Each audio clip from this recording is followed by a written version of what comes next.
নমস্কার বন্ধুরা, রিমি অফিসিয়াল চ্যানেলে আপনাদের স্বাগত।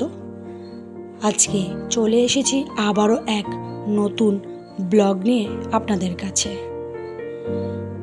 একটা ব্লগে একটা মেয়ের সারাদিনের কাজের কতটা যে পরিমাণ তা দেখানো কখনোই সম্ভব নয়। তা ওই সকালবেলা উঠে যে বাসি কাজটা, সেই কাজটা সেরে মোটামুটি বাসন মাজা থেকে, ঘর ঝাড় দেওয়া থেকে, উঠোন ঝাড়া থেকে সমস্ত কাজ সেরে সাধারণতভাবে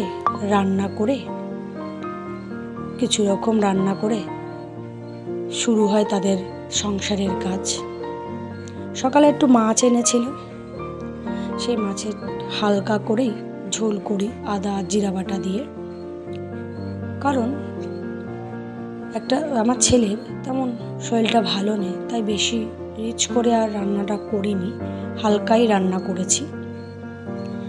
গরিবের স্বপ্ন হলো এই শুধু একটু মাছের ঝোল আর ভাত, এটুকুনি হলেই হয়তো একটা গরিব খুব সুখী হয়। তার কাছে মাংস খাওয়াটা একটা বলতে পারেন কষ্টের কাছাকাছি, কেন ব্যয় সাপেক্ষ তো ফাইনালি মাছের ঝোলটা হয়ে গেছে। আর সকালবেলায় একটু বেগুন পুড়িয়ে লঙ্কা দিয়ে আর পেঁয়াজ দিয়ে মাখে খেতে যে কি ভালো লাগে। আপনাদের যদি ভালো লাগে একটু কমেন্ট করে অবশ্যই জানাবেন। আর সবার আগে চ্যানেলে যদি নতুন হয়ে থাকেন তাহলে অবশ্যই সাবস্ক্রাইব করে পাশে থাকবেন। তা ফাইনালি বেগুনটাকে ছাড়িয়ে মাখা করে সবার পাতে অল্প অল্প করে দিয়ে দিলাম। ছেলে খাওয়ার জন্য বায়না করছিল, ওকে দিইনি।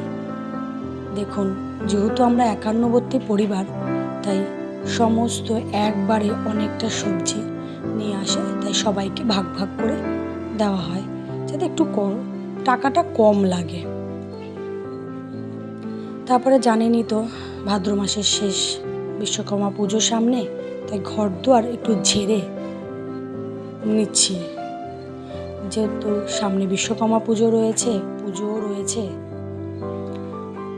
ঘরটা ভালো করে ঝেড়ে পরিষ্কার করে নিলে বলতে পারেন নোংরা সমস্ত দূর হবে।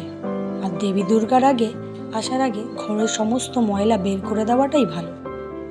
সকালে উঠে দরজা জানলাটা ভালো করে খুলে দিয়েছি, যাতে বাইরে পজিটিভ আলো বলতে পারেন ঘরে এসে পজিটিভ চিন্তা ভাবনার সৃষ্টি করতে পারে। তার সঙ্গে চলছে সারাদিনের কাজ।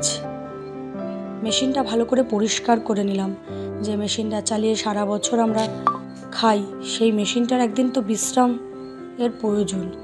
এই মেশিনটা চলে বলে হয়তো আমার সমস্ত কিছুর বাড়তি সাহায্য করে দেয়, কিন্তু এই মেশিন আমাকে একটা প্রচুর পরিমাণে অর্থ গ্রহণ করতে কিন্তু সাহায্য করে। তাই একে যত্নভাবে পরিষ্কার করবো না তো করবো কাকে। তা আজকের ব্লগটা এই পর্যন্ত, আগামীকাল আবার দেখা।